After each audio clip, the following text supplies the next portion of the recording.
Olha, a autocrítica ela é saudável, é sim. Mas quando ela é excessiva, pode se tornar muito prejudicial e muito improdutiva. E para você entender melhor por que faz isso com você mesmo e como pode deixar de fazer, a gente vai dar um belo passeio por 7 perguntas-chave.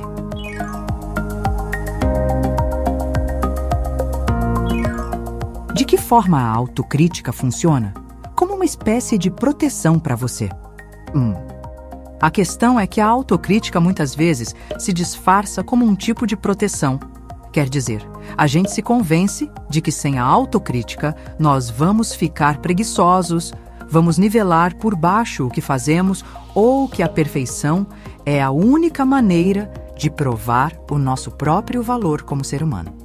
E isso pode ter raízes na infância. Veja bem, crianças inteligentes, mas que são inseguras, muitas vezes acreditam que a inteligência delas é a única qualidade que elas têm de verdade. E isso faz com que elas se critiquem de forma muito dura.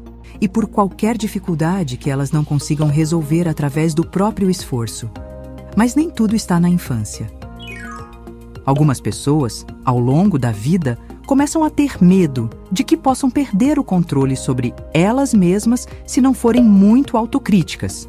Por exemplo, você pode acreditar que pegar demais no próprio pé é a única coisa que te impede de ser desleixado no trabalho, de cometer gafes sociais, de comer demais ou de fazer menos atividade física. Tá cheio de livro por aí defendendo que a chave da produtividade é a autotortura.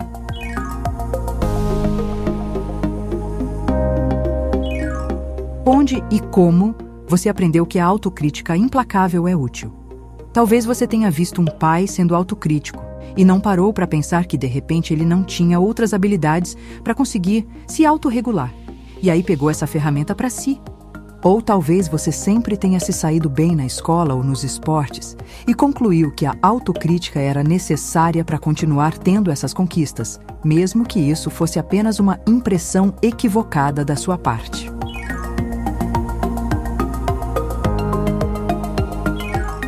Em quais modelos, ou seja, em quais pessoas de sucesso você poderia se espelhar e que são menos autocríticas do que você? Pense em pessoas bem ajustadas, mas não autocríticas. Tá difícil? Pois é. A gente não procura esses modelos, mas eles existem. Se identificar com modelos que não são autocríticos pode ser difícil para você. E isso é sinal de que você precisa sim encontrar alguns deles. Identifique pessoas que não sejam tão autocríticas, mas que sejam bem-sucedidas da maneira que você deseja. A gente não vai citar nomes aqui, mas essas pessoas existem. Pare de focar apenas nas pessoas que querem arrancar o seu couro.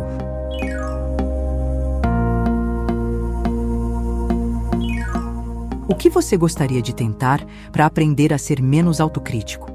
Olha, uma maneira de se tornar menos autocrítico é encarar isso como algo que pode ser resolvido com uma série de experimentos. Quando experimentamos, podemos testar se a autocrítica é protetora mesmo, como a gente acredita que ela seja, ou se ela pode estar, na verdade, atrapalhando o nosso desempenho na vida. Por exemplo, comece a se interessar no que acontece se você for menos autocrítico sobre a quantidade de trabalho que pode fazer num dia. E tente isso de uma forma realista. Provavelmente, você vai perceber que tem a tendência de buscar o tempo todo um desempenho que seja tão bom quanto aquele dos seus melhores dias. Só que isso não é sustentável nem realista. Racionalmente, você sabe que nem todos os dias podem ser os seus melhores dias, mas você espera isso por conta da autocrítica. Experimente ser menos autocrítico com isso e com tudo em que você percebe que coloca exigências excessivas.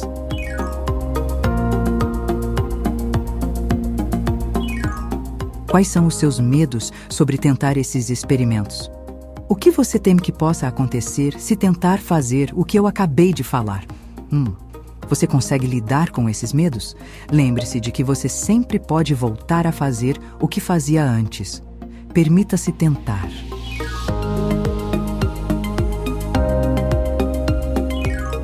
Pense agora em quais mensagens culturais alimentam a sua autocrítica. Quando você reconhece como os preconceitos e as mensagens sociais contribuem para sua autocrítica, você pode finalmente começar a ver que isso que você faz com você mesmo é uma conduta aprendida. Você vai poder entender melhor que está tentando se proteger de maneiras que até são compreensíveis, mas que, em última instância, são inúteis. Porque não é se criticando em excesso que a gente se protege das coisas. Pelo contrário, a gente se torna um alvo mais fácil, porque a gente acaba entrando no jogo, percebe?